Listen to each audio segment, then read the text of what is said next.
दोस्तों पहले आप इस वीडियो को देखें, इसको एंड तक जरूर देखना और वीडियो को शेयर जरूर करना। चलो। आदाब दोस्तों, मैं हूं आपके साथ अनम जाहिद और आप देख रहे हैं 24 तक न्यूज। बिहार के अंदर वोटर वेरिफिकेशन को लेकर जिस तरीके से इंडिया अलायंस और आरजेडी की तरफ से 9 जुलाई को बिहार बंद का आह्वान किया गया था, उसके बाद अब जो खबर निकल करके आ रही है, ये बड़ी खबर है। एमआईएम की तरफ से अख्तरुल इमान जो बिहार के प्रदेश अध्यक्ष हैं, उन्होंने भी इंडिया अलायंस के इस फैसले का समर्थन कर दिया है। इस पर बात करने के लिए हमारे साथ ग्राउंड रिपोर्टर मोहम्मद जैफ मौजूद हैं। इनसे समझेंगे कि ये जो पूरा मामला है उसे कैसे देख रहे हैं आप जैफ? मेरी नज़र जो है वो अभी जो बड़ी खबर आई है, हाँ। उस पर अभी पड़ी है। आपने जब बताया तो मैंने तुरंत ऑल इंडिया मजलिस इत्तेहादुल मुस्लिमीन के मेन आईडी पर जाकर चेक किया कि क्या ये चैनल को लाइक और सब्सक्राइब जरूर कर लें। हमने सोचा था कि आज हम बात करेंगे इंडिया ब्लॉक की। इंडिया ब्लॉक ने वेरिफिकेशन वोटर वेरिफिकेशन को लेकर जिस तरीके से ऐलान किया था कि 9 जुलाई को जो है वो बिहार बंद होगा, हम उस पर बात करने आए थे। लेकिन आप अनम जी, जो आपने अभी बड़ी खबर सुनाई है कि बहुत बड़ी खबर आ रही है कि ऑल इंडिया मजलिस इत्तेहादुल मुस्लिमीन भी बिहार के अंदर 9 जुलाई को बिहार बंद करने का ऐलान कर दिया है। और सबसे बड़ी बात यह है, यहाँ पर अख्तरुल इमान के पेज पर जो लिखा है वो मैं पढ़कर आपको सुना देता हूं। वोटबंदी नहीं, हमें चाहिए लोकतंत्र। बिहार बंद 9 जुलाई 2025। नोटबंदी की साजिश के खिलाफ उठेगी बिहार की आवाज। दरअसल कमजोर और वंचित वर्गों को मताधिकार से वंचित करने की एक सोची समझी साजिश है, हम इसे कतई बर्दाश्त नहीं करेंगे।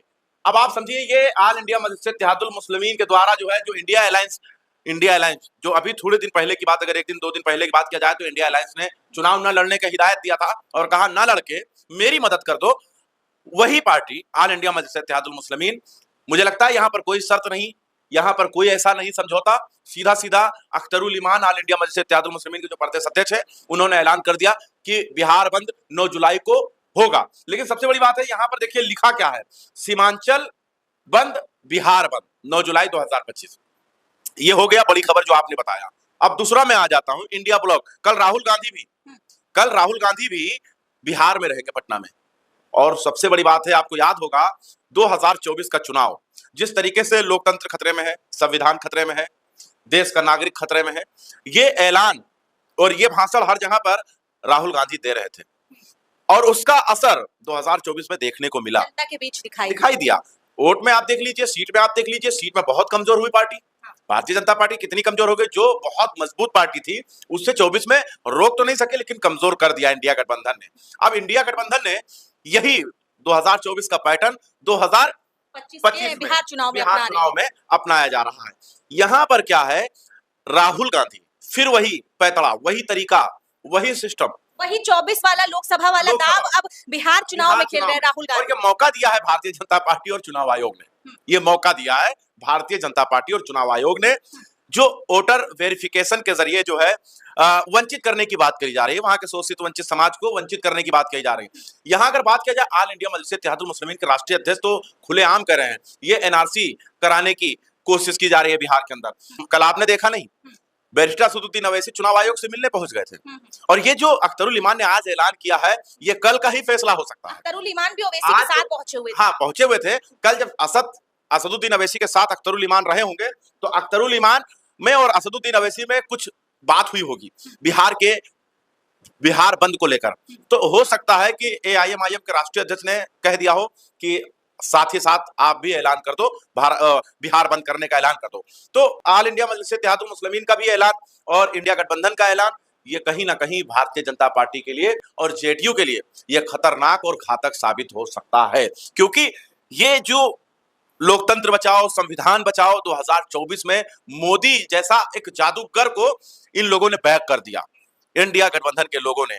तो अब नीतीश बारी बिहार में है और अब की जो राहुल गांधी वहां पहुंचकर साधने जा रहे हैं, राहुल गांधी का ये बहुत बड़ा हमला होगा। कल आप देखेंगे राहुल गांधी ऐसी ऐसी बात मंच से करेंगे कि पूरा बिहार सोचने पर मजबूर हो जाएगा, क्योंकि बहुत बड़े थिंकर राहुल गांधी हैं। और राहुल गांधी कल बिहार को इसी प्रोग्राम से पूरी तरीके से साधेंगे और कल से बिहार का चुनावी भूमि जो है वो तैयार कर दिया जाएगा। अब आप बताइए, चुनाव को महज 2-3 4 महीने बचे हैं और 4 महीने में क्या सारे वोटरों का जो है वेरिफिकेशन हो जाएगा? नहीं हो सकता।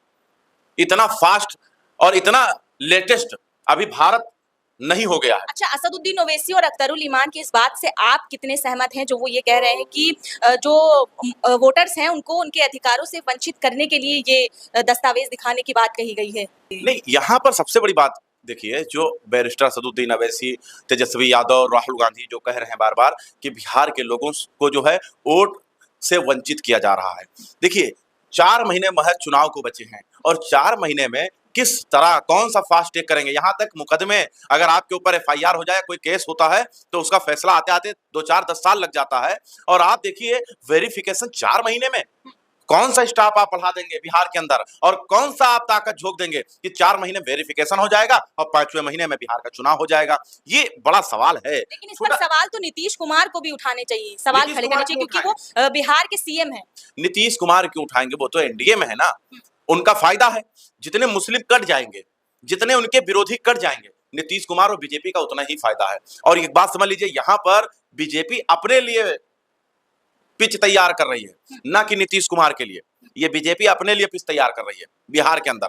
और अगर नीतीश को लग रहा है कि बीजेपी हमारे लिए पिच तैयार कर रही है, तो ये उनके लिए वो बहुत ही बड़े भूल में पड़े हुए हैं कि वो बीजेपी मेरे लिए पिच तैयार कर रही है। क्या लगता है कि चुनाव आयोग का ये फैसला कि बिहार की जनता बिहार के वोटर्स अपने दस्तावेज दिखाएं और दूसरी तरफ नीतीश कुमार की चुप्पी और एक तरफ नीतीश कुमार बिहार के CM बनने का फिर से जो सपना देख रहे हैं, इन दोनों चीजों को कहां तक आप यहाँ अभी इस बारे में हम बात नहीं करेंगे अनम, लेकिन हाँ इतना जरूर कहेंगे कि कल जो बिहार बंद करने का ऐलान किया गया है, कल बहुत सारी ऐसी तस्वीरें आएंगी, तोड़फोड़ होगा। हालांकि सारे संगठन और सारी पार्टियों ने कह दिया है कि कहीं पर भी ऐसा काम मत करना जिससे राज्य सरकार संपत्ति का जो है नुकसान हो, हानि हो। इसलिए साधारण तरीके से बिहार बंद का ऐलान जो हुआ उसका समर्थन करना है।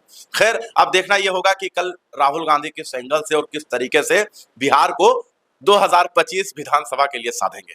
ठीक है, बहुत बहुत शुक्रिया हमारे साथ बात करने के लिए। तो बिहार के मुद्दे पर हम बात कर रहे थे ग्राउंड रिपोर्टर मोहम्मद जैफ से, जो 9 जुलाई यानी कि कल बिहार बंद का ऐलान इंडिया गठबंधन की तरफ से किया गया है और उसका समर्थन MIM की तरफ से भी किया गया है।